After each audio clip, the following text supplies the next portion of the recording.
इमरान नियाज़ साहब का जो लाहौर में कैंप है वहाँ पर हम मौजूद हैं।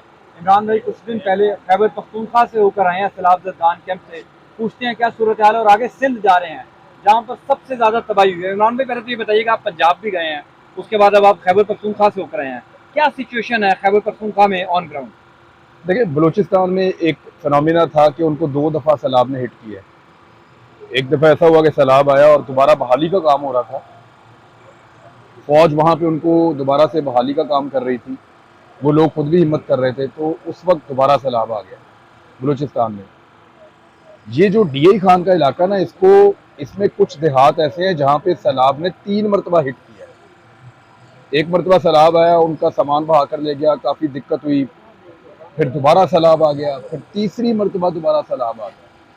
तो ये जो 3 मरतबा वो लोग हिट हुए ना, उनका बचा ही कुछ नहीं है। वो देहात मलिया मेट हो गए। ऐसा लगता है वहाँ देहात थे ही नहीं। यानी जिस जगह पे मैं ज़मीन पे चल रहा था, तो उन्होंने कहा ये आप छतों के ऊपर चल रहे हैं, नीचे घर हुआ करते थे। और उन्होंने मुझे दिखाई चारपाइयाँ उसके अंदर, ये उसने खींच के दिखाया। उसने कहा ये चारपाइयाँ, वो देखें वो गार्डर पड़ा हुआ, वो दरवाज़ा दबा हुआ नीचे। वो हर चीज़ को बराबर करके चला गया सर आप। और जो कच्ची बस्तियाँ थी वो सारी की सारी बह गई हैं जो नशीबी इलाकों में थे। लेकिन अच्छी बात यह है कि उनको पहले वार्न किया गया था। खैबर पख्तूनख्वा में हमने ये नोट किया है कि गवर्नमेंट ने बंदे सारे पहले निकाल लिए। अच्छा। उनको कहा था कि जानवर भी अपने निकाल लो। उधर ह्यूमन लॉस उतना नहीं है, लेकिन उनके घर नहीं बचे। इस वक्त जो सिचुएशन है वहाँ पे वबाई अमराज फूट रहे हैं क्योंकि पानी उतर गया।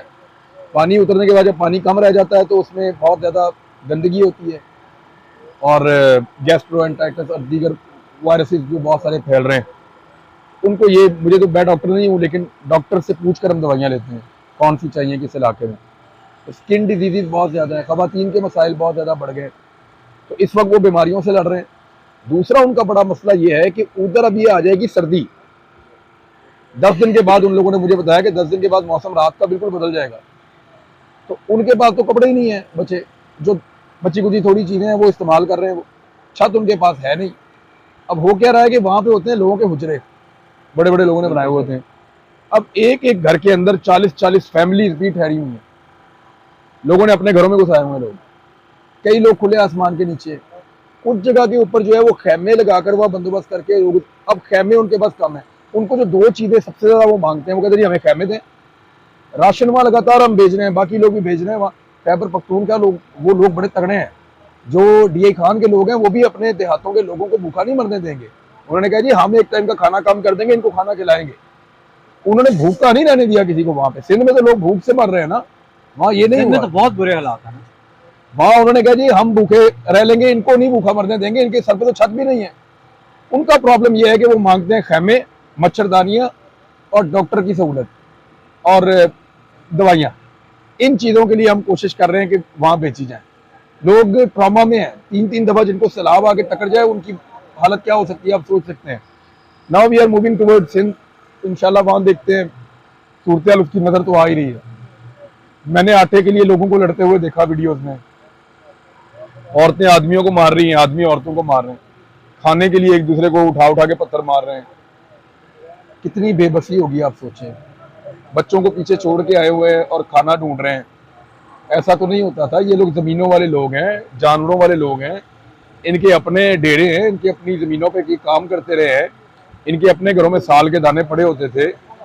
अल्लाह की आजमाइश है। अच्छा, अब आप सिंध जा रहे हैं, चूँकि जो विजुअल्स आ रहे हैं वो बड़े ख़तरनाक हैं, और आपको लगता है कि सिंध में जो ज़ाहिर आप सामान लेकर जा रहे हैं वो लोगों तक पहुँच सकेगा? चूँकि लग ये रहा है कि पूरा सिंध डूब गया हुआ है। सारा ऐसे ही हो। You are right. सिंध को तो आप देखें तो बचा ही कुछ नहीं है। और रही सही कसर जो है, बडेरों ने अपने बंद नहीं तोड़े, पुश्ते नहीं तोड़े, उसने निकाल दी है। पानी खड़ा है तो खड़ा है। पूरे पूरे इलाके डूब गए। बच्चों के पास पहनने के लिए कपड़े नहीं है। खवातीन की बीमारियों और मसाइल बहुत सीरियस हैं। आमला खवातीन हैं, बच्चों की पैदाइश के मामला हैं, डॉक्टर्स की अवेलेबिलिटी नहीं है। सिंध में पहले भी तो हम सिंध में 18वीं सदी में रह रहे थे। हम तो 19वीं 20वीं में नहीं पहुंचे थे, 21वीं तो बहुत दूर की बात है। यानी मुझे एक साहब ने एक दिन कहा था कि हमारी तहजीब का उरूज जो था ना सिंध का, वो मोहनजोदाड़ो हड़प्पा था। आज हम अपने जवाल की तरफ हैं। ये मुझे सिंध के अंदर एक बंदे ने कहा था। तो हालात वहाँ पे आपके सामने हैं, और इन हालात में हम कितना कर सकते हैं। बातों का डिप्रेशन होती है जब आप जाएंगे ना सामान लेकर, तो आपका ना वो एक ऊंट के मुंह में जीरे वाली बात होगी। लेकिन ये इस बात से घबरा के मैंने ये सोचा है कि हमने हिम्मत नहीं हारनी, जितना कर सकेंगे उतना हम कोशिश करते रहेंगे जरूर करेंगे इंशाल्लाह, और हम भी कोशिश करेंगे कि इस दफा आपके साथ जाएं। इंशाल्लाह।